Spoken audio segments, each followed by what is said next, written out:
नमस्कार, कैसे हैं आप सभी लोग। आपके साथ मैं हूं दिव्या चतुर्वेदी और आप देख रहे हैं अमर उजाला दी बोनस की खास पेशकश शक्ति की समृद्धि। देखिए, आज की महिलाएं पहले से कहीं ज्यादा आत्मनिर्भर हैं, करियर में आगे बढ़ना चाहती हैं, अपने सपने पूरे करना चाहती हैं, लेकिन इसी दौड़ में कई बार परिवार, रिश्ते और खुद के लिए समय पीछे छूटता जाता है। कई महिलाएं शादी देर से कर रही हैं, तो कई शादी के बाद भी मातृत्व को टाल रही हैं। सवाल ये है, क्या तरक्की और परिवार साथ साथ नहीं चल सकते? वर्किंग वुमेन अपनी प्रोफेशनल ग्रोथ को कैसे मैनेज करें ताकि रिश्ते और मानसिक शांति ना टूटे? और सिंगल या लेट मैरिज वुमेन के लिए फाइनेंशियल प्लानिंग कैसी हो? इन्हीं सवालों पर आज की शक्ति की समृद्धि में हम करेंगे चर्चा। और आज के शो में क्या क्या खास है आप लोगों के लिए, एक बार आपको ये बता देते हैं ऑन द शो क्या क्या डिस्कस होने वाला है। सबसे पहले हम जानेंगे वर्किंग वुमेन्स कैसे बनाए वर्क लाइफ बैलेंस, किस तरीके से जो काम करने वाली महिलाएं हैं, बाहर नौकरी पर जाती हैं, कैसे वर्क लाइफ बैलेंस कर सकती हैं।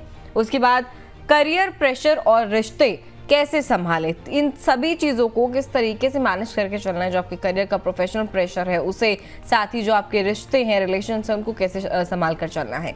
देर से शादी कैसे करें, निवेश में बदलाव।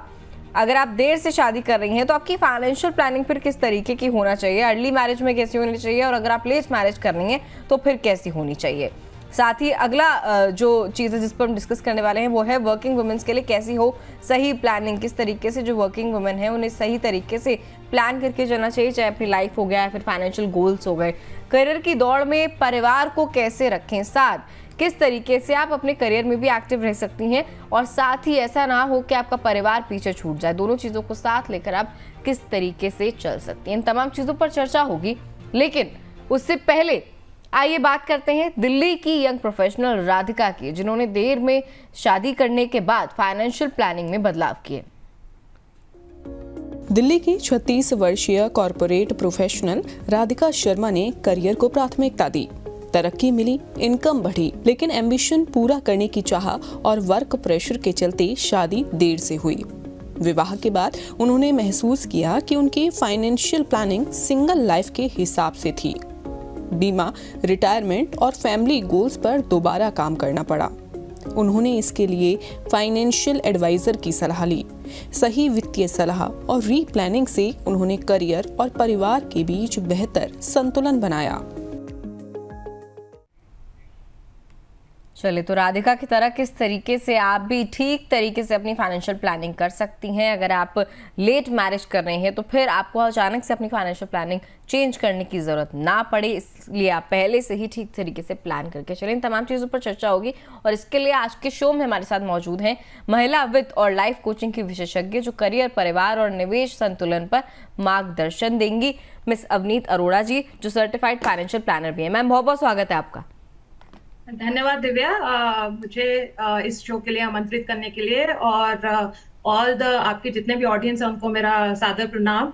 आई थिंक मैंने पहली बार आपका ये शो देखा है और मैं ये कहना चाहूंगी इस मंच पे कि आप जो ये मुद्दे लेके आ रही हैं ये बहुत रोजमर्रा के जरूरी मुद्दे हैं, स्पेशली महिलाओं के लिए। और इन चीजों को कैसे महिलाएं मैनेज करें, इसके लिए आई थिंक आपका टीम बहुत ही उम्दा काम कर रहा है ये शो के द्वारा। Thank you so much ma'am. Ma'am, आज की चर्चा आपके साथ शुरू करेंगे। सबसे पहले तो सवाल हमारा यही होगा कि आज वर्किंग वुमेन के लिए वर्क लाइफ बैलेंस क्यों सबसे बड़ा चैलेंज जो है वो बनता जा रहा है?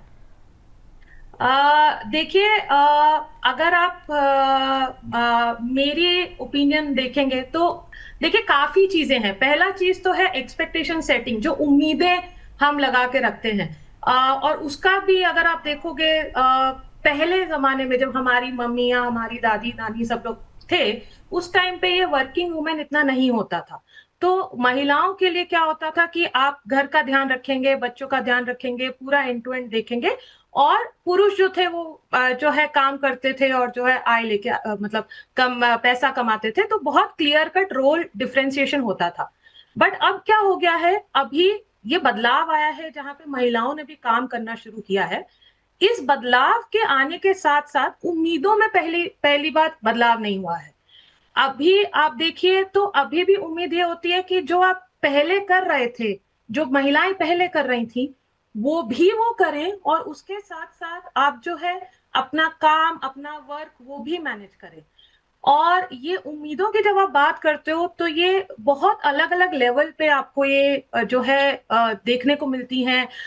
समाज की तरफ से कुछ हद तक दिखता है, आपके घर वालों की तरफ से कुछ हद तक दिखता है, पर सबसे बड़ा जो मुझे लगता है जहां पे दिक्कत ज्यादा आती है, जब आप खुद से भी वैसा ही अनरियलिस्टिक टाइप का जो है एक्सपेक्टेशन रखते हो। देखिए, जाहिर सी बात है, जो महिला पूरा समय जो है होम मेकर हैं, उनके पास पूरा समय है जो वो अपने परिवार को, अपनी फैमिली को, सबको, रिश्तों को दे सकती हैं।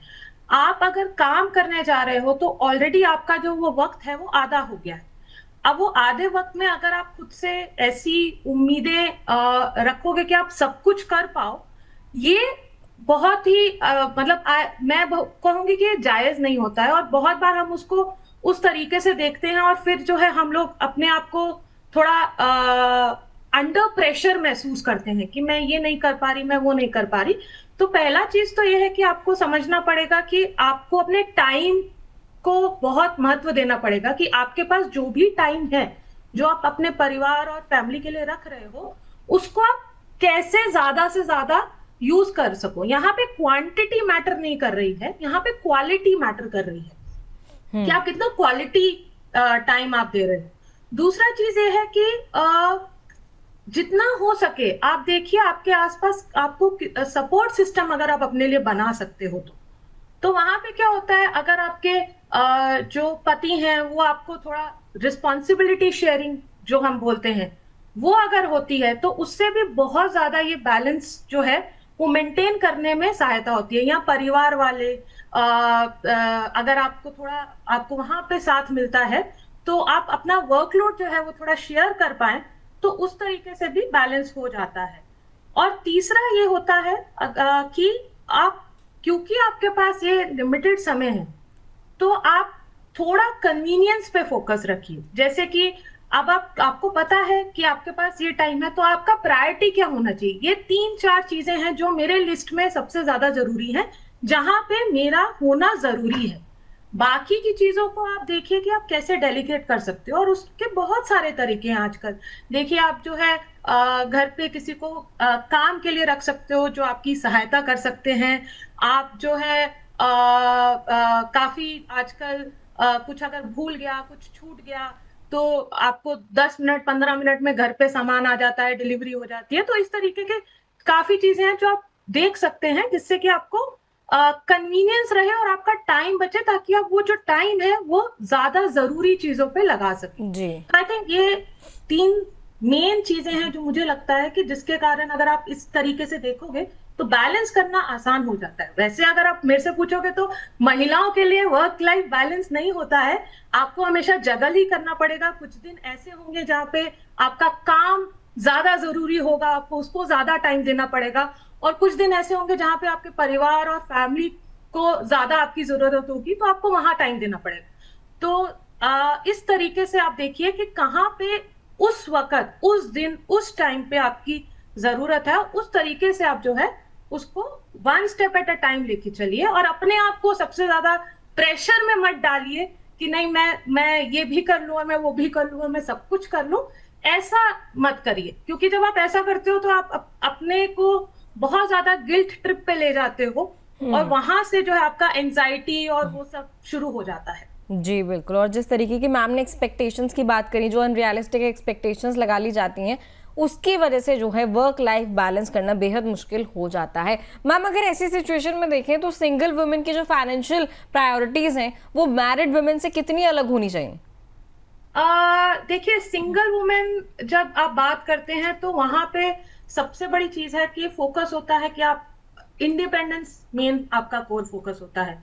आप जो है, पहली चीज ये है कि जब आप सिंगल हैं तो आप थोड़ा टाइम बिताइए, ये पर्सनल फाइनेंस के बारे में सीखिए, मनी मैनेजमेंट के बारे में सीखिए, क्योंकि आपके पास रिस्पॉन्सिबिलिटीज उस टाइम पे एटलीस्ट मैरिड वुमेन के कंपैरिजन में थोड़ी कम है। तो आप उस, पहला चीज है कि आप अपने आप को जो है ये सब चीजों को सिखाइए। दूसरा ये है कि आपका बजट जो है, कि आपका सेविंग कितना होना चाहिए, आपके खर्चे कितने हैं और कितना आपको जो है इन्वेस्ट करना है, वो एक एरिया है जहां पे आपको ध्यान देना चाहिए। इमरजेंसी फंड एक ऐसी चीज है जो बहुत से सिंगल वुमेन जो है वो फोकस नहीं करते हैं। देखिए, जब आप काम कर रहे हैं और आप आत्मनिर्भरता के ऊपर जो है आपका पूरा जो है ध्यान होता है, तो इमरजेंसी फंड होना बहुत बहुत जरूरी होता है सिंगल वुमेन के लिए, कि कल को अगर कुछ भी हो जाए तो आपके पास कम से कम 3 या 6 महीने का समय है कि आप जो है वो सिचुएशन को मैनेज कर सके। अगर आप देखोगे गोल्स की भी अगर आप बात करेंगे, सिंगल वुमेन का जो गोल्स होता है, बहुत बार बहुत सी आजकल मैं देखती हूँ जो सिंगल वुमेन है वो ट्रैवल करना चाहती हैं, घूमना चाहती हैं, और जो है एक अलग अलग तरीके के एक्सपीरियंसेस लेना चाहती हैं। तो आप जरूर ये सब करिए, बिल्कुल करिए, बट अगर आप इसके लिए थोड़ा प्लानिंग से चलेंगे, थोड़ा अपना, जैसे कि मैंने बोला, अगर आप प्रायोरिटी सेट करके चलेंगे कि अच्छा मुझे जो है लॉन्ग टर्म में ये सब चीजें चाहिए और शॉर्ट टर्म में इस तरीके से चीजें चाहिए, और उस हिसाब से प्लान करके चलेंगे और प्रेजेंट और फ्यूचर को थोड़ा बैलेंस करके रखेंगे, तो आई थिंक वो सिंगल वुमेन के लिए अच्छी एक स्ट्रैटेजी होती है अपना पैसा मैनेज करने को लेके। ठीक है मैम, और ये तो बात हो गई सिंगल वुमेन की। अगर कुछ जो ऐसी महिलाएं हैं मैम जो देर से शादी कर रही हैं, ज्यादा उम्र में शादी करनी है, तो फिर इस सिचुएशन में उनकी निवेश और बीमा की प्लानिंग में क्यों बदलाव जरूरी होते हैं और क्या जरूरी होते हैं? देखिए, मेन फर्क यहाँ पे ये आता है कि जब आप सिंगल हैं तो आप सिर्फ अपना ही डिसीजन या अपने ही तरीके से या अपनी ही सोच से जो है अपने फाइनेंसेस को देख रहे हो। पर अगर जब आप शादी हो जाती है तो आपके पास एक पार्टनर है, तो आपकी कुछ प्रायोरिटीज थी जब आप सिंगल थे, अब आपकी प्रायोरिटीज चेंज हो गई हैं, प्लस आपके पार्टनर्स की भी कुछ प्रायोरिटीज होंगी पहले, जो वो शायद अब वो भी बदल रही हैं। तो आपको जो है, पहली बात तो शादी के बाद मैं कहूंगी कि दोनों हस्बैंड और वाइफ को बैठ के पैसे के ऊपर, और क्या आप करना चाहते हो, क्या आप नहीं करना चाहते हो, उस पे खुल के जो है बात करनी चाहिए, ताकि दोनों जो है एक जो इस रास्ते पे या एक जर्नी पे निकले हैं तो दोनों साथ में निकले। दूसरा जो है, अगर आप निवेश और बीमा के पर्सपेक्टिव से अगर आप मेरे से पूछेंगी, तो अगर आप निवेश की बात करेंगी, देखिए बीमा जो है, अगर आप सिंगल हैं तो आप अगर एक टर्म लाइफ या एक हेल्थ इंश्योरेंस प्लान जो आपको कवर कर रहा है उसके ऊपर फोकस करते हो, बट शादी के बाद आपको कुछ चीजों का ध्यान रखना पड़ता है। जैसे उसमें अगर आप फैमिली प्लानिंग के बारे में सोच रहे हो तो उसमें मैटरनिटी कवर होना चाहिए हेल्थ इंश्योरेंस में, चाइल्ड कवरेज उसमें होनी चाहिए। जितना अमाउंट है वो आपको देखना पड़ता है कि क्या वो काफी है या आप उसको थोड़ा बढ़ाना चाहते हो। बहुत बार शादी के बाद कुछ बड़े खर्चे भी आते हैं, जैसे आप घर लेने का सोचते हो या गाड़ी लेने का सोचते हो, और ज्यादातर आजकल आप देखेंगे तो लोग ये सब लोन के थ्रू लेते हैं। तो अगर आप इस तरीके के लोन्स भी ले रहे हो तो आपको अपना टर्म प्लान एक बार देख लेना चाहिए कि क्या वो काफी है या उसमें भी कुछ बदलाव करने की जरूरत है। ये कुछ चीजें हैं जो अगर शादी के बाद जो है आपको देखने चाहिए एज अ फाइनेंशियल मैनेजमेंट। ठीक है मैम। और मैम, जो हमारी पहले डिस्कशन हो रही थी वर्क लाइफ बैलेंस को लेकर, आपने कहा कि महिलाओं को ऐसा नहीं है कि कभी भी वो बैलेंस हो पाएगा, उन्हें हमेशा एक जगल करना पड़ता है, कभी घर में ज़्यादा टाइम देना पड़ेगा, कभी ऑफिस में ज़्यादा टाइम देना पड़ेगा। मैम, वर्क लाइफ बैलेंस बिगड़ने का सीधा असर महिलाओं के मानसिक स्वास्थ्य पर, मेंटल हेल्थ पर पड़ता है और फाइनेंशियल फैसलों पर जो है वो पड़ता है, वो किस तरीके से, अगर हम समझना चाहें तो? देखिए, क्या होता है, जब जैसे कि मैंने बोला, जब आप अपने से पहली बात अनरियलिस्टिक एक्सपेक्टेशन रख रहे हैं और आप कंपेयर कर रहे हैं उन अपनी चीजों को उस तरीके से जैसे कि पहले के जमाने में हुआ करती थी, राइट? तो वहां पे क्या होता है, आप अपने आप को अंडर प्रेशर लेके जाते हो। जब आप अंडर प्रेशर लेके जाते हो तो आप कहीं ना कहीं आपको एक मेंटल एंजाइटी होती है, कहीं ना कहीं आप जो है अपने आप को थोड़ा अंडर कॉन्फिडेंट भी महसूस करते हो। आपको लगता है कि शायद जो है आप थोड़ा बर्नआउट सा फील होता है या बहुत इरिटेशन सा कई बार हो जाता है, तो धीरे धीरे आप देखोगे तो आप जो है आप अपना सेल्फ आइडेंटिटी भी, बहुत बार मैंने देखा है महिलाएं जो है अपना सेल्फ आइडेंटिटी जो है अपने आप को टाइम नहीं दे पाती हैं, क्योंकि मैं ऑलरेडी, मेरे पास इतना कुछ है जिसको मुझे टाइम देना है, तो मैं खुद को ही निग्लेक्ट करना शुरू कर देती हूँ। तो ये सारी चीजों के कारण आपका मेंटल जो स्ट्रेस है वो बढ़ जाता है, और जब ऐसा होता है तो आपका वो करियर में भी दिखना शुरू हो जाता है, जहाँ पे बहुत बार आप अपना काम पे उतना फोकस नहीं कर पाते हैं। महिलाओं के केस में अगर आप देखिए तो करियर ब्रेक्स भी एक कॉमन चीज है जो देखने को मिलती है, और अगर आप ये सब कंपेयर करोगे तो यहाँ से जो है आपका जो है फाइनेंशियल डिसिप्लिन जो है वो खराब होना शुरू हो जाता है। और दूसरा क्या होता है, जब ये सब आपको ऑलरेडी इतना सब मैनेज करने को है, तो बहुत बार एक चीज जो मैंने देखी है महिलाएं करती हैं, वो आपका अपना जो मनी मैनेजमेंट है वो आउटसोर्स कर देती हैं। अब आउटसोर्स का क्या मतलब है कि आप अपने पैसों को मैनेज नहीं कर रहे हो, आपके परिवार में शायद कोई आपके बिहाफ पे वो डिसीजंस ले रहे हैं, या आपके जो है कोई दोस्त हैं या कोई जानने वाले हैं, आप उनको बोल देते हो। देखिए, ऐसा करने में कोई गलत चीज या खराबी नहीं है, एज लॉन्ग एज कि आप उस डिसीजन मेकिंग प्रोसेस में भी इन्वॉल्व हो। मतलब उस पैसे को कहाँ इन्वेस्ट करना है, ठीक है, उसके लिए अगर आपको कहीं एक्सपर्टीज चाहिए, किसी का ओपिनियन चाहिए या राय चाहिए, तो वो आप ले सकते हो, बट इवेंचुअली उसमें क्या होना चाहिए, वो डिसीजन मेकिंग प्रोसेस का पार्ट जो है बहुत बार महिलाएं नहीं होती हैं, और उससे जो है जो ये समस्या है वो और बढ़ जाती है। तो जो है ना, फिर वो चक्रव्यूह जैसा बन जाता है और उसमें से फिर निकलना मुश्किल हो जाता है। तो इसके लिए वर्क लाइफ बैलेंस से जो स्टार्ट होता है वो धीरे धीरे करके वो प्रॉब्लम जो है वो बड़ी हो जाती है। ठीक है मैम, चलिए इस पर आगे भी चर्चा करेंगे, लेकिन उससे पहले अब चलते हैं हम हमारी सहयोगी अंजलि के पास, जो लेकर आई हैं महिलाओं से जुड़ा एक बहुत ही रोचक डेटा, जिसमें वो बता रहे हैं कि अलग अलग क्षेत्रों में किस तरीके से महिलाओं की भूमिका है। बहुत शुक्रिया दिव्या। और देखिए, हर सेक्टर में हम देख रहे हैं कि इस समय महिलाएं किस तरीके से बढ़ चढ़कर हिस्सा ले रही हैं। हर सेक्टर में उनकी भूमिकाएं जो हैं वो अलग ही निकलकर सामने आती हैं, और बेहद ही खूबसूरत तस्वीर हमने देखी 26 जनवरी को, जब महिलाओं ने परेड की, और बेहद ही खूबसूरत तस्वीर उस समय निकल कर आई। लेकिन अगर हम बात करें बिजनेस सेक्टर में, तो महिलाओं की कहाँ कितनी हिस्सेदारी है, कहाँ कैसी भूमिका है, वो हम एक डेटा के जरिए समझेंगे। देखिए, अगर हम बात करें जीडीपी, तो 18%, क्योंकि हम ये परसेंट के अकॉर्डिंग अपना जो डेटा है वो हम आपके लिए लेकर आए हैं, तो 18% जो हिस्सेदारी है वो जीडीपी में महिलाओं की है। वहीं अगर इंश्योरेंस की अगर हम बात करते हैं, बीमा की बात करते हैं, तो बीमा सेक्टर में देखिए 32% की हिस्सेदारी महिलाओं की है। एसआईपी निवेश, अगर इन्वेस्टमेंट अगर महिला करती है, अगर वो एसआईपी कर रही हैं, तो वहां पर 25% की उनकी हिस्सेदारी है। वहीं अगर बैंक खातों की अगर हम बात करते हैं, तो महिलाएं देखिए बैंक में खाते भी खुलवा रही हैं, और वहां पर 36% ऐसे महिलाएं हैं जिन्होंने बैंक खाते अपने नाम पर खुलवाए हुए हैं। लेकिन यहां पर एक और गौर करने वाली बात यह है कि देखिए 21% ही ऐसी महिलाएं हैं जो कि बैंक में राशि अपनी जो है वो जमा करती हैं, यानी कि जो डिपॉजिट है उनमें करती हैं। तो बैंक खाते महिलाएं खुलवा लेती हैं, लेकिन उसमें डिपॉजिट करने की जो बात आती है उसमें उनका जो परसेंट है वो कम हो जाता है, 21% ही है।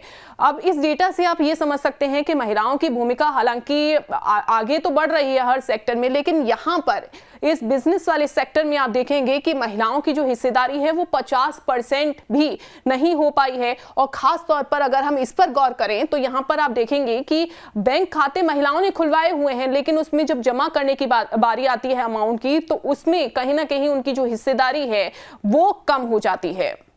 बिल्कुल, बहुत बहुत शुक्रिया अंजलि, आप ये डेटा लेकर आई। और मैम, इसी डेटा के साथ अगर आगे बढ़े, और अंजलि ने भी जैसे कि फोकस किया कि बैंक खाते खुलवाने में तो महिलाएं आगे हैं, 36% हिस्सेदारी महिलाओं की है, लेकिन जब बैंक जमा की बात आती है, उसमें पैसे जमा कराने की बात आती है, तो मात्र 21% हिस्सेदारी महिलाओं की है। इस तरीके का डिफरेंस मैम क्यों देखने को मिल रहा है? देखिए, इसमें एक बहुत बड़ा कारण है इस बात का अवेयरनेस होना कि आपका बैंक अकाउंट किस जगहों पे या किस तरीके से आपको हेल्प कर सकता है। बहुत सी महिलाएं जो है, जैसे कि मैंने बोला, वो अपने पास कैश के तौर पे पैसा रखना पसंद करती हैं। बहुत बार जो है, बहुत महिलाएं जो है गोल्ड में इन्वेस्ट कर देती हैं, राइट। तो जो है, आप वो सब चीजें जो है वो बैंक के जमा खाते में वो जो रकम है वो दिखती नहीं है। तो ये एक कारण मेरे हिसाब से है जो हो सकता है। बट अगर आप ओवरऑल देखेंगे तो ये सिचुएशन जो है ये पिछले कुछ सालों में बहुत बहुत बदल गई है। अगर मैं इसमें थोड़ा सा और डेटा अगर आपको इसमें दूं या एक तरीके का ऐड करने की कोशिश करूंगी। देखिए, पहले क्या होता था, महिलाओं का जो पार्टिसिपेशन होता था, अगर मैं म्यूचुअल फंड इंडस्ट्री के पर्सपेक्टिव से भी अगर मैं बात करूं, तो बहुत ही कम जो है महिलाओं का योगदान म्यूचुअल फंड्स में होता था। पर अगर आप आज 2024-2025 का डेटा देखेंगे तो हर 4 जो है म्यूचुअल फंड इन्वेस्टर्स में से एक महिला है। और पिछले कुछ सालों में ये एवरेज जो हम बोलते हैं कि हर महीने एवरेज अमाउंट जो महिलाएं डाल रही हैं, अगर आप उस अमाउंट का कंपैरिजन जो है पुरुषों से करेंगे तो तकरीबन 22% ज्यादा है। तो उस डेटा के हिसाब से अगर आप जाओगे तो महिलाएं जो हैं, क्योंकि जो सेविंग है वो महिलाओं को आई थिंक हमें नेचुरली हमें आती है। हम लोग बहुत अच्छे जो हैं बजट मैनेजर्स होती हैं। तो सेविंग करने के बाद बहुत सी महिलाएं जो हैं आजकल इन्वेस्टमेंट की तरफ जा रही हैं। तो ट्रेंड जो है वो डेफिनेटली बदल रहा है। इनफैक्ट आज की तारीख में 30% जो टोटल SIP के एसेट्स हैं वो महिलाओं के हैं। तो ये नंबर जो है वो चेंज हो रहे हैं और वो हर दिन ब दिन जो है चेंज हो रहे हैं, जहां पे आप देखोगे कि महिलाओं की भूमिका इस सेक्टर में बढ़ रही है। बट हाँ, अभी भी बहुत लंबा सफर है जो महिलाओं को तय करना है। और मुझे पूरी उम्मीद है कि जिस तरीके से महिलाएं आजकल हर क्षेत्र में अपना जो है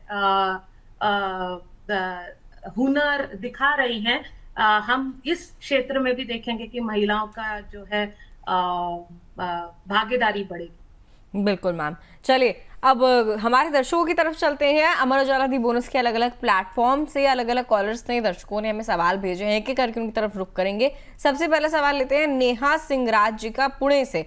इनका सवाल है, कह रही है सिंगल वुमेन को कितना इमरजेंसी फंड लगभग रखना चाहिए। मैम, आपकी क्या सलाह रहेगी नेहा जी को, कितना इमरजेंसी फंड इनको तैयार करके रखना चाहिए सिंगल वुमेन के तौर पर?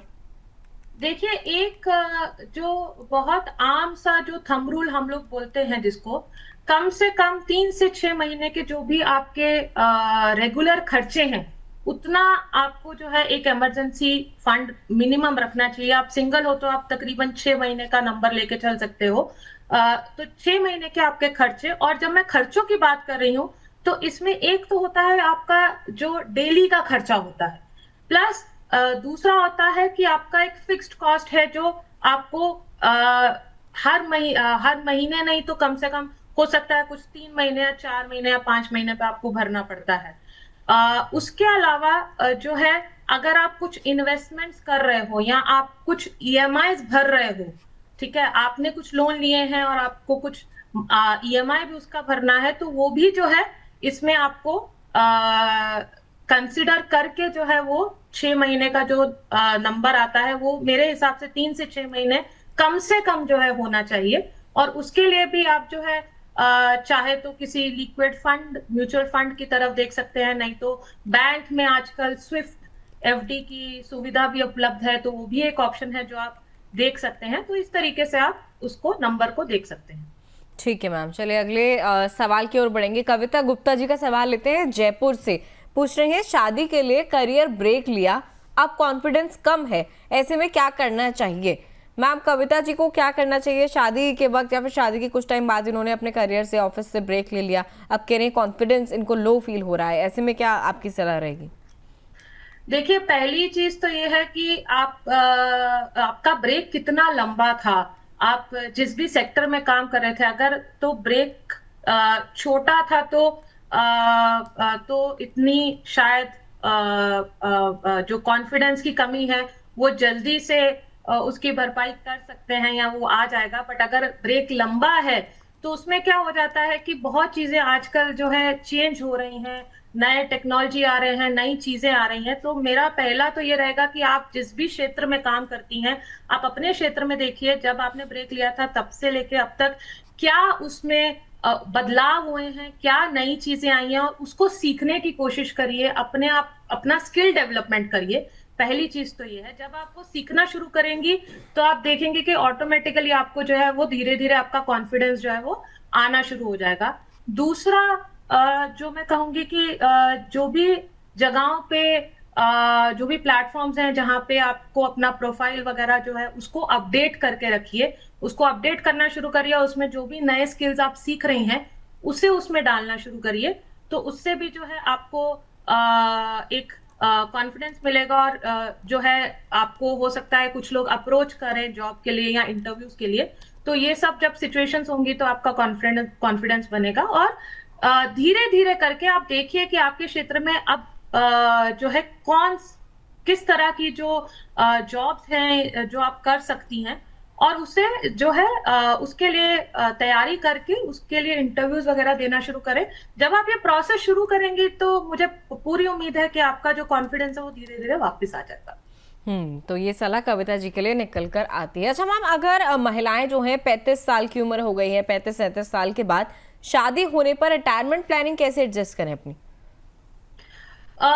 देखिए, पहली चीज तो ये होती है कि जब आपकी शादी थोड़ा देर से हो रही है, 35 साल की उम्र में जब आप शादी कर रहे हो, तो एक चीज जो हमने बहुत बार देखी है कि महिलाएं जो है, हो सकता है कि शादी से पहले अपना रिटायरमेंट प्लानिंग कर रही हो, बट शादी के बाद पता नहीं क्यों किसी भी कारण से वो उसको रोक देती है या उसको टाल देती हैं कि चलो ठीक है अब शादी हो गई तो शायद, क्योंकि देखिए एक कारण तो ये है कि और आपकी प्रायोरिटीज चेंज हो गई हैं, तो आप उसको भी जो है टाइम और जो भी आपका कुछ पैसे हैं जो उस तरफ भी आप लगाना चाहते हो, तो इसको जो है आप कई बार बैक सीट पे ले लेते हो। ये एक गलती है जो मैं महिलाओं को बोलूंगी कि प्लीज ऐसा मत करिए। जो भी आप पहले कर रहे थे, हो सके तो आप उसको कंटिन्यू करिए। अगर आपको लग रहा है कि अब क्योंकि आपकी प्रायोरिटीज थोड़ी बदल गई हैं, तो उस केस में आप क्या कर सकते हो, चाहे कुछ टाइम के लिए वो जो अमाउंट है वो आप कम कर सकते हो, बट उसको पूरा बंद मत करिए, क्योंकि अगर आप पूरा बंद कर देते हो तो उसको रीस्टार्ट करने में जो है वो बाद में परेशानी होती है। दूसरा जो है रिटायरमेंट प्लानिंग के पर्सपेक्टिव से आप बात करोगे, तो क्योंकि आप शादी थोड़ी देर से कर रहे हो तो उसका फायदा ये है कि आप ऑलरेडी सेटल्ड हो, और जो है करियर में भी आप जो है एक अच्छे मुकाम पे पहुंच चुके होगे, और आपका जो इनकम होगा वो भी काफी बड़े स्तर पे होगा। तो ये जो चीज है इसका आप सबसे ज्यादा एडवांटेज लीजिए, और अपने जो रिटायरमेंट के गोल्स हैं उसको अलाइन करिए उस तरीके से। और तीसरा चीज जो मैं यहाँ पे रिटायरमेंट प्लानिंग को लेके शादीशुदा महिलाओं को जो बोलूंगी वो ये है कि आप जो है अपने जो भी आपके पार्टनर हैं, आपके पति हैं, उनका अभी तक क्या प्लान है, कैसा है, और उसके केस में अगर आपको कुछ भी अलाइनमेंट करनी है उस तरीके से तो वो भी आप कर सकते हो, और दोनों का, ताकि जो है रिटायरमेंट एक लय में चले। बट प्लीज ये बात आप याद रखिएगा कि ये तो डेटा में भी दिखता है कि ज्यादातर जो है महिलाएं जो हैं उनकी उम्र जो है वो ज्यादा होती है पुरुषों से। तो जब भी आप रिटायरमेंट प्लानिंग अपनी कर रहे हैं तो थोड़ा सा एक्स्ट्रा जो है बफर आप लेके चलिएगा इस तरीके की सिचुएशन को मैनेज करने के लिए। ठीक है मैम, चलिए एक बार जो भी दर्शक हमें देख रहे हैं उन्हें बता दें किस तरीके से आप लोग भी हमें सवाल भेज सकते हैं, जैसे कि आज के शो में हमारे बाकी दर्शकों ने भेजे। तरीका बहुत आसान है, आप या तो यूट्यूब के कमेंट सेक्शन में हमें सवाल भेज दीजिए, या फिर हमारा व्हाट्सएप नंबर जो आप स्क्रीन पर देख रहे हैं 9354027995, इस पर शक्ति लिखकर इसके आगे अपना सवाल लिख दीजिए और हमें व्हाट्सएप कर दीजिए। आपका सवाल हमें सीधा शक्ति की समृद्धि के लिए मिल जाएगा। इसके अलावा फेसबुक और एक्स पर भी आप अपना सवाल हमें भेज सकते हैं। मैम, इसके अलावा जैसे कि हमने अभी शो की शुरुआत में कहानी देखी थी राधिका की, जिन्होंने एक पर्सनल फाइनेंशियल एडवाइजर की हेल्प ली ताकि वो बेहतर तरीके से अपने फाइनेंसेस को मैनेज कर पाए। क्या महिलाओं को करियर के साथ साथ वाकई में पर्सनल फाइनेंशियल एडवाइजर रखना चाहिए सभी महिलाओं को? देखिए, इसको मैं दो अलग अलग तरीके से देखती हूँ। देखिए, पहला तरीका यह है कि कुछ महिलाएं होती हैं, क्योंकि आप एक लेवल ऑफ एजुकेशन ले चुकी हैं और आप काम कर रही हैं और ये स्पेस को समझती हैं। तो कुछ महिलाएं होती हैं जो खुद से ये सब मैनेज करना चाहती हैं। अगर आप खुद से भी मैनेज करना चाहते हो तो आप कर सकते हो, बट उसके लिए आपको इस चीज में टाइम देना पड़ेगा, आपको थोड़ा एफर्ट लगाना पड़ेगा और इस चीज को समझना पड़ेगा कि फाइनेंशियल मैनेजमेंट कैसे करें। और आज के टाइम में तो देखिए, किसी को भी किसी भी तरीके का ज्ञान अगर चाहिए तो बहुत आसानी से जो है आप वो ज्ञान को प्राप्त कर सकते हो। तो अगर आप खुद से इसको मैनेज करने का सोच रहे हो तो आप प्लीज इन सब चीजों के बारे में समझिए और उस तरीके से जो है आप उसको आगे बढ़ाइए। दूसरा जो है पर्सपेक्टिव इसमें ये ऐसा आता है कि कुछ लोग, जैसे कि हम बात कर रहे हैं कि ऑलरेडी हमारे पास बहुत कुछ है जिसपे हमको काम करना है या हमको मैनेज करना है। तो अगर आपको ऐसा लग रहा है कि ये एक चीज है जहां पे आप किसी और की मदद लेंगी या जो है एक आपको हेल्पिंग हैंड या सपोर्ट लगेगा, जो आपको आगे जाके फायदा दे सकता है, वहां पे आप डेफिनेटली एक एडवाइजर की हेल्प ले सकती हैं। देखिए, एडवाइजर, सबसे बड़ा जो काम एडवाइजर करता है आज की तारीख में, वो ये है कि आपको बहुत क्लैरिटी लेके आता है आपके जीवन में कि आप जो कर रहे हो, जो भी निवेश कर रहे हो, जहां पे भी इन्वेस्ट कर रहे हो, क्या वो ट्रैक पे चल रहा है, आप जो चाह रहे हो उस तरीके से चल रहा है, क्या उसमें कुछ भी बदलाव की जरूरत है। और ऐसे समय पे जहां पे कई बार आपके इमोशंस जो हैं लॉजिक को जो है ओवर बेयरिंग कर देती हैं, तो ऐसी सिचुएशन में एक फाइनेंशियल एडवाइजर जो है वो एंकर की तरह भी काम करता है, जो आपको हेल्प करता है वापस जो है लॉजिकल ट्रैक पे लेके आने के लिए। तो दोनों ही तरीकों के अपने फायदे और नुकसान हैं, इसलिए मैं महिलाओं को यही सलाह दूंगी कि आप देखिए कौन सा तरीका आपके लिए सबसे सूटेबल है। अगर खुद से आपको करना है तो वो भी कर सकते हैं, बट जैसे कि मैंने कहा कि उसके लिए आपको थोड़ा टाइम और नॉलेज चाहिए, नहीं तो आप फाइनेंशियल एडवाइजर की भी मदद ले सकते हैं। ठीक है मैम, चलिए कुछ एक कॉलर्स के सवाल और ले लेते हैं, उसके बाद आगे बढ़ेंगे। एक सवाल लेते हैं हम मीनाक्षी जायसवाल जी का, भोपाल से। इन्होंने हमें सवाल भेजा है, कह रही है क्या मैरिड वुमेन के लिए अलग हेल्थ और लाइफ इंश्योरेंस जरूरी है? मैम, इसको लेकर आपकी क्या टिप्पणी रहेगी? शादीशुदा महिला है, हेल्थ और लाइफ इंश्योरेंस अलग अलग इनको लेकर चलना चाहिए? देखिए, इसमें आपको एक तरीका इसको एक तो ये है, पहले इंडिविजुअल पॉलिसीज अगर आपकी ऑलरेडी हैं उसको आप कंपेयर कर सकते हैं एक फैमिली फ्लोटर प्लान के साथ। मैं पहले हेल्थ इंश्योरेंस की बात कर रही हूँ। हेल्थ इंश्योरेंस के केस में आप अपनी इंडिविजुअल पॉलिसी और फैमिली फ्लोटर प्लान का कंपैरिजन कर सकते हैं कि आपको कौन सा प्लान जो है ज्यादा फायदा दे रहा है और कॉस्ट वाइज जो है वो सही बैठ रहा है, कहाँ पे आपको बेटर ऑप्शंस दिख रहा है। दूसरा जो है मैरिड वुमेन के हेल्थ इंश्योरेंस के केस में, जैसे कि मैंने पहले भी बोला था, कुछ चीजें जरूरी तरीके से आपको देखनी होती हैं, कुछ कवरेजेस देखनी होती हैं, जैसे मैटरनिटी कवरेज, क्योंकि फैमिली प्लानिंग अगर आप बाद में फ्यूचर में देखते हैं तो क्या वो कवर्ड है। बहुत सी पॉलिसीज में उसमें वेटिंग पीरियड होते हैं, तो अगर आप अभी से वो पॉलिसी अगर ले रहे हो तो जब तक आप प्लान कर रहे हो तब तक वो वेटिंग पीरियड जो है वो खत्म हो जाएगा, तो उसमें कवरेज मिल जाता है। बच्चे की कवरेज जो है वो एक इम्पॉर्टेंट चीज होती है जो देखना होता है जब आप हेल्थ इंश्योरेंस के बारे में बात करते हैं। लाइफ इंश्योरेंस की जहां तक बात आती है, देखिए अगर आपका जो आप वर्किंग हैं या आप जो है कुछ इनकम ला रही हैं और आपकी इनकम की डिपेंडेंसी आपके परिवार पे है, राइट, तो उस केस में लाइफ इंश्योरेंस डेफिनेटली एक जरूरी चीज होती है जो आपको होनी चाहिए या लेनी चाहिए, बिल्कुल लेनी चाहिए। और जहां तक लाइफ इंश्योरेंस की बात होती है, मैं एक और चीज यहाँ पे बोलूंगी, खाली महिलाओं की लाइफ इंश्योरेंस नहीं, बल्कि जो पुरुषों की जो लाइफ इंश्योरेंस होती है, अगर आप शादी के बाद, जैसे कि हम लोग बात कर रहे थे कि आप जब रिव्यू कर रहे हो और आपको लग रहा है कि आपको कवरेज बढ़ानी है और आप कोई भी नई लाइफ इंश्योरेंस पॉलिसी चाहे पुरुषों के लिए भी ले रहे हो, तो एक बहुत इंपॉर्टेंट एक्ट है married women protection act, MWPA करके जो हम लोग बोलते हैं। तो अगर शादी के बाद कभी भी आपके पार्टनर जो हैं, ये उनकी पॉलिसी पे लागू होती है। तो अगर आपके पार्टनर जो है वो कभी भी अपना लाइफ इंश्योरेंस का कवरेज बढ़ा रहे हैं या कोई भी नया पॉलिसी ले रहे हैं, तो एक डॉक्यूमेंट जो है आपका एक्स्ट्रा लगता है, पर उससे ये आपको फायदा हो जाता है कि कल को अगर कोई भी आपने कुछ लोन लिए हैं या कुछ भी ऐसा लिया है, तो जो इंश्योरेंस का पैसा जो है जो मिलेगा वो सिर्फ और सिर्फ जो है शादीशुदा महिला को ही मिलेगा और उन्हीं का उस पैसे पे हक होगा और लेनदारों का एटलीस्ट इस पैसे पे हक नहीं होगा। तो ये जो है ये एक्ट है जो मैरिड वुमेन प्रोटेक्शन एक्ट जिसको हम बोलते हैं, ये शादीशुदा महिलाओं के फाइनेंशियल प्रोटेक्शन के लिए है।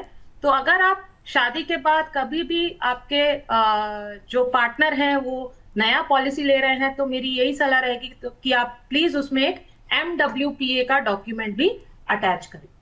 ठीक है मैम, चले मैम, बहुत बहुत शुक्रिया आज की शक्ति की समृद्धि के लिए आपने समय निकाला और आप हमारे साथ जुड़ गए और पहली बार बात करके हमें भी आपके साथ बहुत अच्छा लगा, बहुत कुछ क्लैरिटी मिली बहुत सारी चीज़ों पर, जो मुझे लगता है डे टू डे लाइफ में महिलाओं की लाइफ में जो है प्रॉब्लम्स होती हैं, चाहे सिंगल वुमेन हो चाहे मैरिड वुमेन हो, फैमिली भी संभालना है, अपने करियर को भी देखना है, ऐसे में इस तरीके की सलाह जब उन्हें मिल जाती है तो उनके लिए एक अच्छा फ्रूटफुल डिस्कशन उन्हें सुनने को मिलता है, तो उनके लिए भी कई सारे सोल्यूशंस जो है निकल कर आ जाते हैं। बहुत बहुत शुक्रिया अमित मैम हमारे साथ जुड़ने के लिए। बहुत बहुत धन्यवाद आपकी टीम का मुझे इस शो के लिए निमंत्रित करने के लिए, और बहुत अच्छा लगा आपसे बात करने का, इन सब मुद्दों के ऊपर बात करके। धन्यवाद। चलिए, तो आज की महिला मजबूत है, सक्षम है और फैसले लेने में आत्मनिर्भर भी है। जरूरत है तो सिर्फ सही बैलेंस की और सही प्लानिंग की। करियर की ऊंचाइयों के साथ साथ रिश्तों और खुद की खुशी को संभालना भी उतना ही जरूरी है। और इसी पर आज हमने शक्ति की समृद्धि में चर्चा की। उम्मीद है आपको आज का शो पसंद आया होगा। शो कैसा लगा कमेंट करके जरूर बताइएगा और इसी तरीके से शक्ति की समृद्धि और अमर उजाला दी बोनस को अपना प्यार देते रहिए। धन्यवाद, नमस्कार।